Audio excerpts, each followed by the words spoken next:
coming straight out of the halftime break with more high school football highlights, and we got another familiar face on the set, Brian G., who went down to Vidalia. Brian, what can you tell us about tonight? Well, who doesn't want to drive an hour and 30 minutes out the way? But in all seriousness, Corey, it was a great first quarter. So let's get straight to the highlights. This was a huge region matchup between Vidalia and Pierce County. Before tonight's action, Pierce County sitting in third place, Indians right behind them in fourth. First play of the game, short kickoff to Pierce County, bounces its way into the hands of number 2, Jaquise White. And this is not in any way Vidalia wanted to start this region matchup. It's a house call. 70 yards, Pierce County Bears go up 7-0 right from the get-go. Now the Bears get the ball back after a forced snap.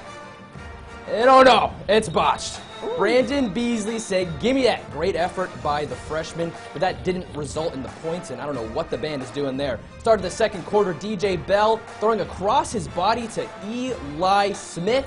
Bears up 14-zip and go on to win in a dominant fashion, 42-12. Yeah, that is a big statement victory. Here we go, the undefeated Calvary Day. They're playing Long County, who's 5-3 on the season.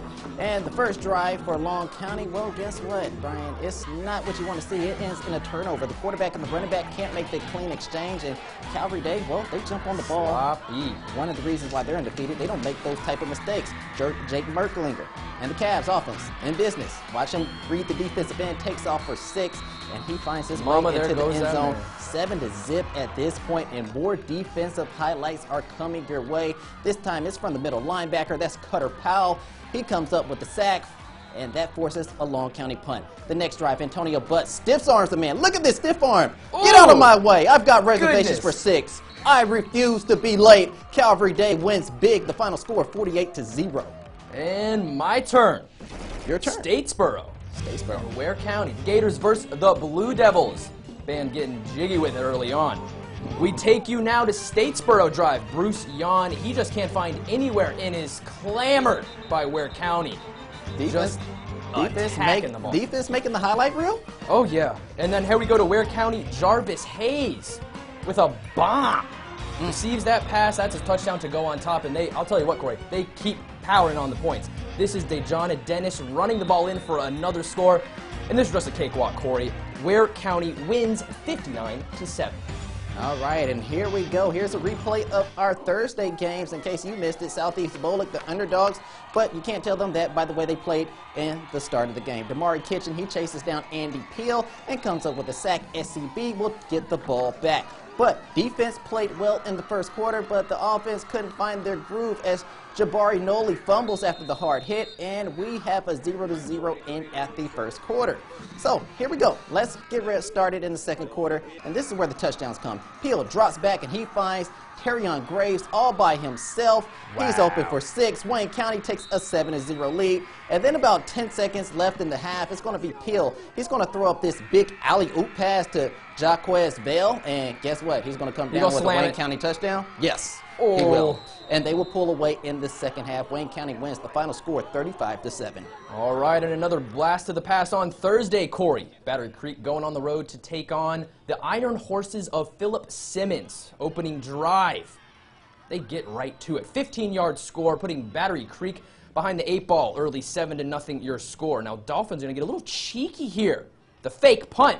That doesn't catch Philip Simmons off guard, and he gets whacked. It's a forced fumble, and what does that give you? Just great field goal position, or field position, I'd say, and that leads to 6. It's Tavon Orlana. Hits Q Green in the back of the end zone. He got mossed. Yeah, he got straight up mossed. He got mossed. 16-yard touchdown grab. Battery Creek falls to Philip Simmons 42-0. If that happened today, that might have been play of the week. I'm just saying.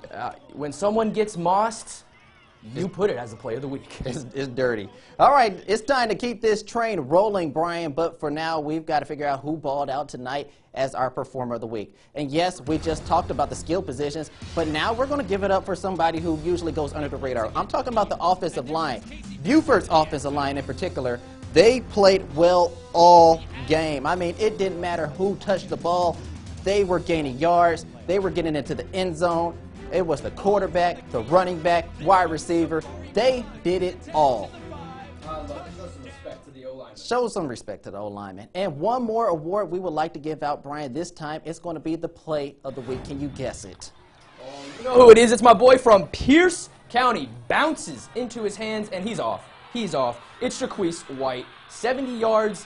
Now, he's a DB, but, I mean, this was the first play of the game when I got there, Corey, and it was electric. You can't tell he's a DB by the way he's running the ball. Exactly. And, I mean, this was supposed to be a tough region matchup, and Pierce County just wiped the floor with them. I mean, it was incredible.